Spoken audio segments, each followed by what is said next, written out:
For the past 10 years or so, the movie-going audience has sort of come to expect CGI in the films that they watch. The most egregious examples would be films like Avatar and most of the Marvel Cinematic Universe films. I think that we've sort of become numb to green screens and CGI characters. Green screens make it hard for actors to act convincingly since they have to act, react, and move around make-believe things and characters that get added later in post-production. That's why it's so refreshing to see practical effects in items in movies. Take, for example, the 2019 film I Am Mother. One of the central characters of the movie is a robot called Mother who raises a young girl. You would be forgiven if you thought that the filmmakers used a CGI robot for the part, but no, dear viewer. They used a practical robot suit with a real live actor inside. For sure, some CGI was added to the costume, but the movements and most of the costume itself was real. You just can't beat the real thing in movies these days, and after a decade of CGI showcase in every film that came along, it's quite refreshing. So how is I Am Mother as a movie? Here's the rundown.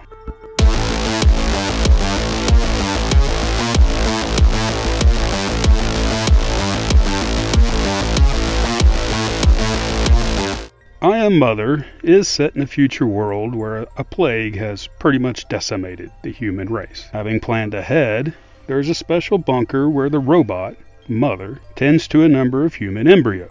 Mother was able to gestate a human embryo in a special machine that grows the embryo into a viable newborn in a matter of 24 hours. That's probably faster than a xenomorph from Alien. Once the embryo is born, the infant is raised and fed by Mother. Mother is able to provide warmth for the infant through special heating plates on her arms and torso to help the infant bond with Mother. She has a soothing, smooth, and feminine voice that she uses to communicate with the growing infant that she named Daughter.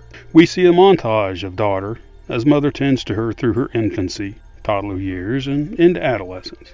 Mother is very much like a homeschool mom in that she tends to the little girl's every need, physical, emotional, and academic. Mother assigns academic testing to Daughter in order to gauge her understanding of the topics assigned to her, as well as questions of logic and, most notably, ethics and self-sacrifice. Pretty weighty stuff for a girl in her early teens.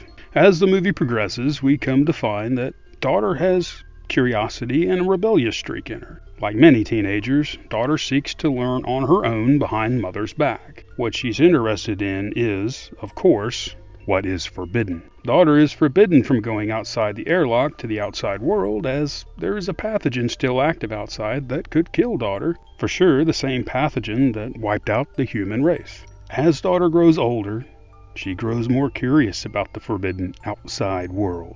One day, while disobeying Mother, Daughter opens the inner airlock door and stands before the outer airlock hatch. The hatch is the only thing standing between Daughter and the outside world. It's as close as she's ever come to the outside. Looking through a window in the hatch, Daughter observed another human outside. It appeared to be a human female.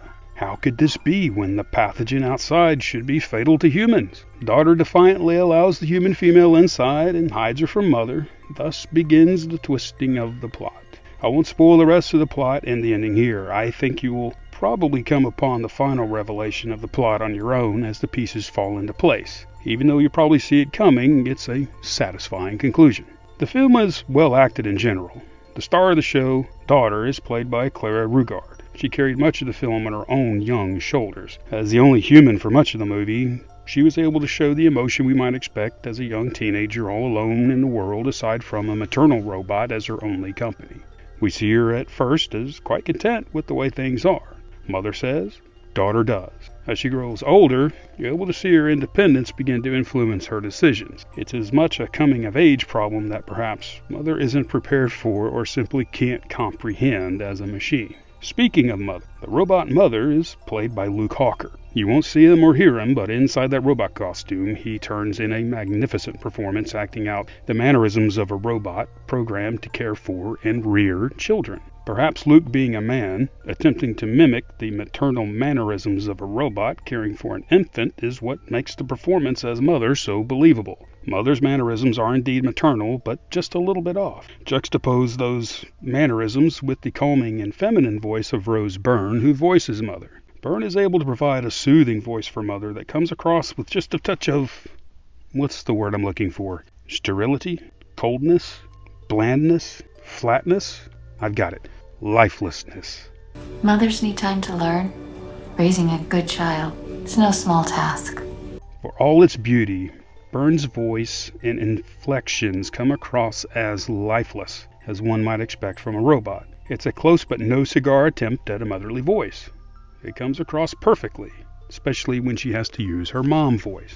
Hilary Swank does a bang-up job as the female human, known only as woman. Swank's character shows what life on the outside has done to her. She has become cold, calculating, and very quick to defend herself from the likes of a robot-like mother. Swank convincingly plays opposite of the mother robot in having daughter question what she's told, rather than just believing whatever she's spoon-fed. I've got to say, for being a lower-budget Netflix film, I Am Mother looks damn good. Granted, most of the movie takes place in an underground bunker, so there aren't any real grand sweeping vistas to be filmed. Instead, the interior shots are well lit, well shot, and the set design is great. Watching this film, I kept forgetting that this was a low-budget flick. I honestly thought this looked better than a lot of higher-budgeted films that get churned out by Hollywood these days. The pacing of I Am Mother is a little slower than what most audiences are used to. This is not an action-packed sci-fi thriller. This is a slow burn, slow-developing plot that gives you time to take in some of the detail, let you taste them, swirl them around a bit before giving you another detail to ponder. This is not a J.J. Abrams film where you're hit with so much so fast that you can't process what happened before something else happens.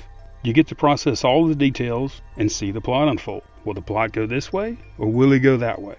That's what you get to ponder before the next clue is given to you. I love that viewers get to digest what's happening in this film. That said, the film does have some sticking points where things slow down a little too much before they pick back up again. The dialogue isn't super tight, where every line uttered by a character moves the plot forward. There's some filler material, but for the most part, there aren't a lot of wasted scenes. In conclusion, I really liked I Am Mother, and I'm glad I got to see it. I have a little bit of trepidation going into a Netflix original movie, but this movie was genuinely entertaining, well shot, and well directed. I certainly didn't feel like I wasted 95 minutes of my life that I'll never get back. In fact, I enjoyed it well enough to watch it a second time. This is the kind of movie I'd like to see Netflix do more of. It was a winning formula.